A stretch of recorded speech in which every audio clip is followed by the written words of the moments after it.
Welcome to Storycraft Portal, where every story touches your soul and leaves a mark. Today's tale is one that defies time, technology, and emotion. Imagine this. A man who was murdered speaks again, not from the grave, but in a courtroom, facing his killer. In a case that shocked the world, Christopher Pelkey, a U.S. Army veteran killed in 2021, returned to speak at his killer's sentencing through an AI-generated video created by his sister. As his digital self appeared on screen, the courtroom fell silent, and he said the unthinkable, "I forgive you." This isn't just a story of justice. It's a haunting message of forgiveness that lives beyond death. Powerful, heartbreaking, unforgettable. The courtroom buzzed with quiet tension as the sentencing hearing began.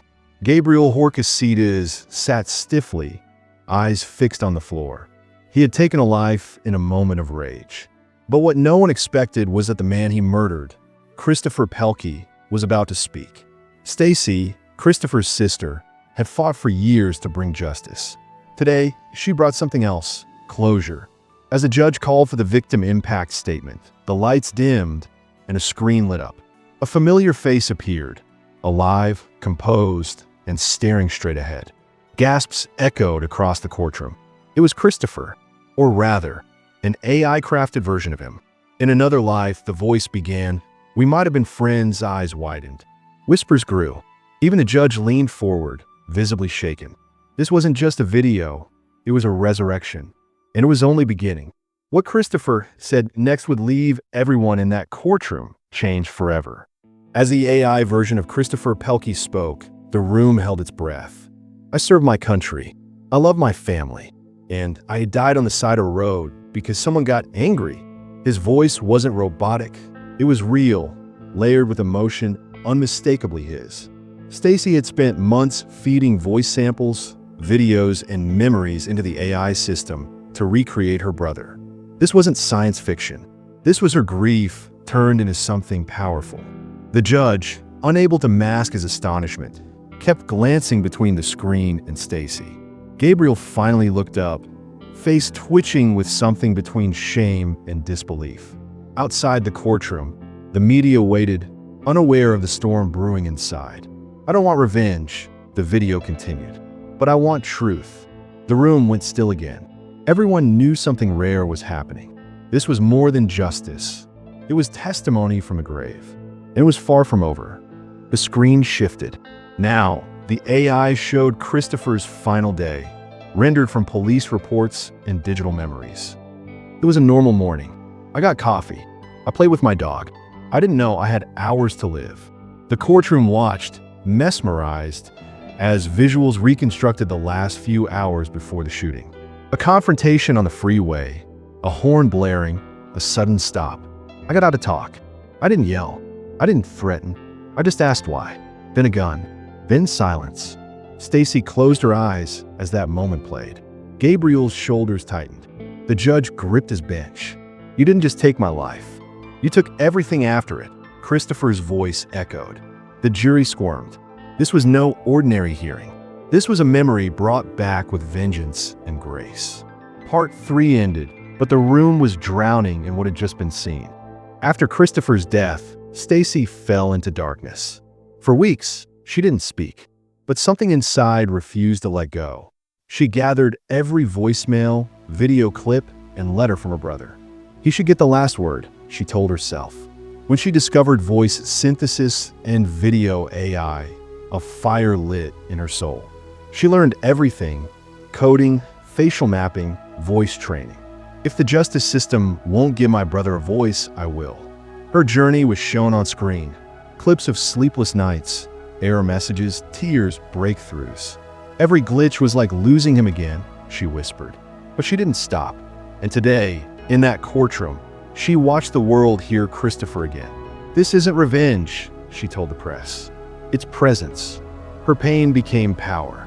Her loss became testimony. And the world would remember both. Gabriel hadn't expected this. He thought he'd hear a statement, maybe some tears. Not the man he killed, talking to him face to face. As the video replayed Christopher's voice, "I don't hate you, but I can't understand you," Gabriel flinched. His lawyer leaned in a whisper, but Gabriel didn't respond. His jaw clenched, his eyes wet. The courtroom watched a man unravel, not from punishment, but from truth. "You could have let me walk away," the AI continued. "But you chose a bullet." The judge didn't interrupt. The silence was sacred now. Even the jury forgot to breathe. Gabriel finally spoke, barely a whisper. "I didn't mean to." The words hit the room like a cold wave. Christopher's digital face remained still. The AI didn't react, but the truth had already landed. And for the first time since the trial began, the killer looked like he felt the weight of what he'd done. As the courtroom absorbed Gabriel's whispered regret, a new figure stepped forward. Christopher's father, quiet and composed. He hadn't spoken publicly since the murder. But now, with the AI video paused, he stood, holding a folded letter. "I haven't said a word since we lost him," he began, voice low but steady. "But today I want to say what I never got to tell him." He read from the letter, memories of baseball games, the day Christopher left for the Army, how he always smiled when he talked about his sister. Tears welled in his eyes as he spoke of the silence that followed the night of the shooting. "You didn't just shoot a man," he said to Gabriel. "You shattered a family." As he finished, he walked over to the screen and touched it, his son's digital face frozen in time. The room was silent again, but the air felt heavier now, filled with unfinished love. The judge asked if the defense wanted to respond. Gabriel nodded. He stood, unsteady, and looked not at the judge, but at Stacy. "I didn't know your brother. I didn't even think. That night, I was angry. But I see now I didn't just end his life. I stole his future." The room stiffened. "I've watched that video 10 times in my cell. I couldn't sleep after. I didn't know a machine could carry a soul." Stacy didn't speak, but her eyes met his. No hatred, just exhaustion. Gabriel continued, "If I could take it back, I would. I know that means nothing, but I want to carry this weight." The judge raised an eyebrow. "And what would justice look like to you?" Gabriel's voice cracked, letting him keep talking, letting people hear him. And just like that, the AI video became more than evidence. It became purpose. Word spread fast. News outlets aired clips of the AI testimony. Social media exploded with reactions, some amazed, some disturbed. "A dead man testifies in his own murder trial," headlines read. People debated, is this justice or manipulation? In the courtroom, the noise of the outside world began seeping in. Protesters gathered, some holding signs praising Stacy's courage, others calling the use of AI unnatural. But inside, the family remained focused.